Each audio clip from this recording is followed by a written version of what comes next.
अस्सलाम वालेकुम नाजरीन, मैं हूं एहतशाम कियानी और आप देख रहे हैं मेरा यूट्यूब चैनल। नाजरीन, आपको बताएं कि गुज़िश्ता तकरीबन एक साल में हाई कोर्ट्स के अहकामात को रद्दी की टोकरी में डाला जाता रहा। उन अहकामात की खिलाफ वर्जी में लोगों की गिरफ्तारियां होती रही, MPO ऑर्डर्स जारी हुए और नज़रबंद किया जाता रहा। लेकिन तकरीबन 67 MPOs ऑर्डर जारी करने वाले डिप्टी कमिश्नर इस्लामाबाद इरफान नवाज मेमन आज कमरा अदालत में बड़े बेबस दिखाई दिए। अदालत ने उन पर शदीद बरहमी का इजहार किया। जस्टिस बाबर सत्तार उन पर बरस पड़े। इसके अलावा डिप्टी कमिश्नर रावलपिंडी और सुपरिटेंडेंट अडयाला जेल को भी आज अदालत ने तलब किया था और उनसे भी काफ़ी सख्त सवालात भी हुए और उन पर भी अदालत ने शदीद बरहमी का इजहार किया।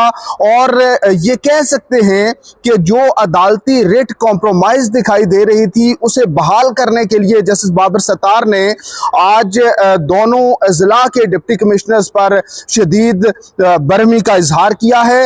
अदालती जो समाअत थी वो शहरयार आफरीदी के खिलाफ कानून MPO ऑर्डर जारी करके उनको नज़रबंद करने के खिलाफ अदालत ने जब ये असेस कर लिया कि वो नज़रबंदी का हुक्म जो था वो खिलाफ कानून था, तो deputy commissioner Islamabad, SSP operations और दीगर 2-3 पुलिस अफसरान हैं जिनके खिलाफ ये तौहीन अदालत की कार्रवाई जारी है।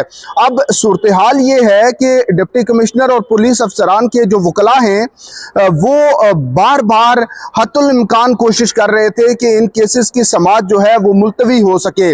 उसके लिए मुख्तलिफ हरबे आजमाए गए, लेकिन आज अदालत में नजर आया कि वो तमाम हरबे नाकाम हुए। तफसीलात आपसे शेयर करते हैं। आज जब अदालती कार्रवाई का आगाज हुआ तो अदालत में एक जूनियर वकील पेश हुए और उन्होंने बताया कि शाह खावर एडवोकेट जो कि डिप्टी कमिश्नर इस्लामाबाद के वकील हैं वो आज दस्तयाब नहीं हैं, इसलिए हमारी इस्तदा है कि समाअत मुलतवी कर दी जाए या इसमें वक्फा कर दिया जाए और बाद में ये केस सुना जाए। लेकिन जस्टिस बाबर सत्तार ने रिमार्क्स दिए कि ये समाअत अभी होगी, हम इसको इल्तवा में नहीं डालेंगे और ये शाह खावर साहब को कल भी बता दिया था।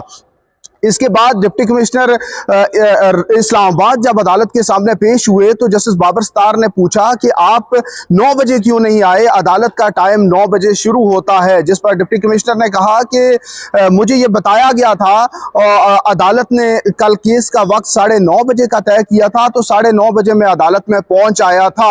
उसके बाद डिप्टी कमिश्नर रावलपिंडी हसन वकार चीमा अदालत के सामने पेश हुए, उनसे भी यही सवाल हुआ तो उन्होंने भी कहा कि 9:30 बजे अदालती समाअत थी और वो अदालत के सामने पेश हो गए। डिप्टी कमिश्नर रावलपिंडी ऑफिस के जो रिकॉर्ड कीपर हैं उनसे और अडयाला जेल के जो रिकॉर्ड कीपर थे उनसे रिकॉर्ड तलब कर रखा था और गुज़िश्ता समाअत पर जब वो पेश नहीं हुए तो उनके नाकाबिले जमानत वारंट गिरफ्तारी जारी किए गए थे और डिप्टी कमिश्नर रावलपिंडी और सुपरिटेंडेंट अडयाला जेल को जाती हैसियत में तलब किया गया था। आज वो दोनों अफसरान जब अदालत में पेश हुए तो जस्टिस बाबर सत्तार ने यह इस्तफसार किया कि मेरे हुक्म पर अमल दरामद क्यों नहीं किया गया।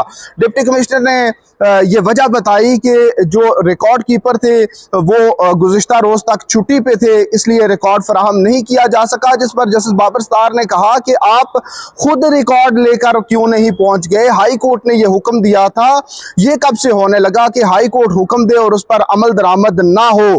क्या आप ये चाहते हैं कि आपके साथ भी आपको भी वही भुगतना पड़े जो इस्लामाबाद के डिप्टी कमिश्नर इस वक्त भुगत रहे हैं। अदालत ने यह कहा कि आइंदा के लिए आपने यकीनी बनाना है कि जो हाई कोर्ट का हुक्म हो उस पर अमल दरामद यकीनी बनाया जाए। ये हाई कोर्ट्स इसीलिए यहाँ बैठी हुई हैं। डिप्टी कमिश्नर रावलपिंडी ने कहा कि हुक्म की तामील होगी। रिकॉर्ड कीपर अदालत के सामने आ गया था और जो प्रोसिक्यूटर मुकर्रर किए गए हैं इस तौहीन अदालत केस में उन्होंने अदालत के सामने जो रिकॉर्ड था वो रिकॉर्ड रखा और उसके एग्जिबिट्स बनवाए गए जो कि कानूनी प्रोसीजर है केस को आगे बढ़ाने का। प्रोसिक्यूटर कैसर अमान जब ये एग्जिबिट्स अदालत में के सामने पेश कर रहे थे तो इस दौरान शाह खावर एडवोकेट पहुंच आए और उन्होंने कहा कि हमारा इस पर एतराज़ है। एतराज़ ये है कि ये जो डॉक्यूमेंट्स जो अदालत के सामने रिकॉर्ड पर लाए जा रहे हैं इनकी कॉपियाँ हमें फराहम नहीं की गई और इस तरह से ये कार्रवाई आगे नहीं बढ़ सकती। जस्टिस बाबर सत्तार ने कहा कि आप अपना एतराज़ बाद में लिखवा दीजिएगा, आपका एतराज़ नोट कर लिया जाएगा। लेकिन बार बार जब शाखावर साहब की जानिब से इंटरवेंशन हुई तो उस पर जस्टिस बाबर सत्तार ने कहा कि ये ताखीरी हरबे कतई तौर पर नहीं चलेंगे, तकनीकी बुनियादों पर ये केस प्रोलॉन्ग नहीं हो सकेगा, आपका एतराज़ नोट कर लिया जाएगा, आप बताएं क्या एतराज़ है। उन्होंने कहा कि ये डॉक्यूमेंट्स जो हैं ये हमें फ्राहम नहीं किए गए, तो विद इन मिनट्स अदालत ने ये एतराज़ जो है ये अदालती रिकॉर्ड पर रख लिया, इसको नोट करवा दिया। उसके बाद SSP ऑपरेशंस इस्लामाबाद के वकील जो हैं उनका एतराज़ भी नोट कर लिया गया। और उसके बाद जस्टिस बाबर सत्तार ने कहा कि आप कार्रवाई आगे बढ़ाते हैं, तो शाखावर साहब ने एक बार फिर से इंटरवीन किया और उन्होंने कहा कि मेरा पहले तो उन्होंने इस तरह कोशिश की कि आप और मैं एक ही उम्र के हैं और हमारा तजर्बा भी एक जैसा है। अदालत ने जब रोका तो जब ये नजर आ गया शाखावर एडवोकेट को कि ये कार्रवाई रुकने वाली नहीं है और इसने आगे चलना है, तो उन्होंने अदालत पर एतराज कर दिया। जज साहब पर एतराज किया गया कि आप ये केस ना सुने और हमारी रिक्वेस्ट है कि ये केस किसी दूसरे बेंच को इसी अदालत में मुंतकिल कर दिया जाए, क्योंकि आप पहले अपना माइंड डिस्क्लोज कर चुके हैं, आप ये माइंड बना चुके हैं कि डिप्टी कमिश्नर ने जो MPO ऑर्डर जारी किया वो कानून के मुताबिक नहीं है, इसलिए ये तौहीन अदालत की कार्रवाई शुरू की गई है। लेकिन जस्टिस बाबर सत्तार ने कहा कि नहीं, ऐसा नहीं होगा, ये मुल्जिम ने तय नहीं करना कि उसका केस किसके पास चलेगा, बल्कि अदालत ने यह तय करना है। आप मेरा ऑर्डर अगर आपको अच्छा नहीं लगेगा तो आप उसके खिलाफ अपील दायर कर सकते हैं,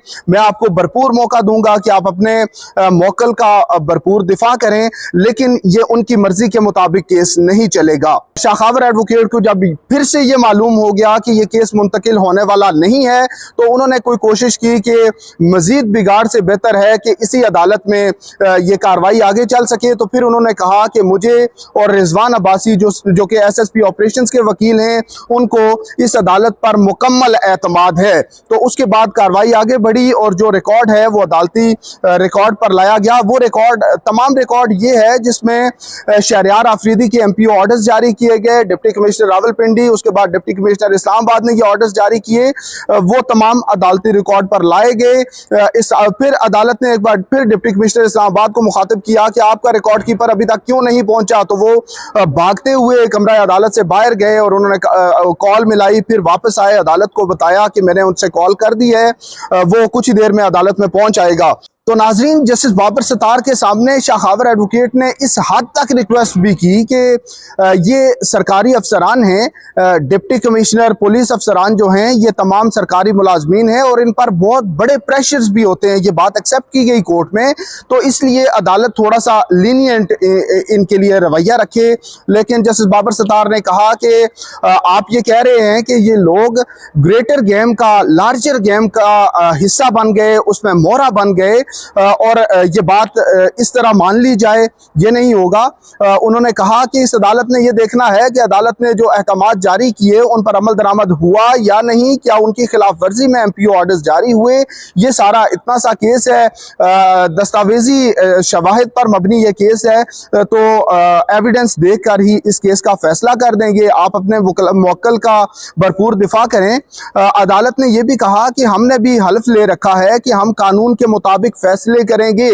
तो इस केस में इस हद तक रिलीफ है डिप्टी कमिश्नर और SSP ऑपरेशंस के लिए कि अदालत ने यह कहा है कि जो इस्लामाबाद के मुख्तलिफ थानों का जो रिकॉर्ड है उसे कल अदालती रिकॉर्ड पर लाया जाएगा और उसके बाद ये समाअत जो है ये इलेक्शन के बाद रखी जाएगी, 8 फरवरी के बाद, और फिर इस पर रोजाना की बुनियाद पर समाअत करके इस केस का फैसला कर दिया जाएगा। तो नाज़रीन, ये आज की अपडेट थी, इससे मुतालिक आपको आगाह किया। हमारा वीलॉग अच्छा लगे तो अपना फीडबैक जरूर दीजिएगा। अल्लाह हाफिज।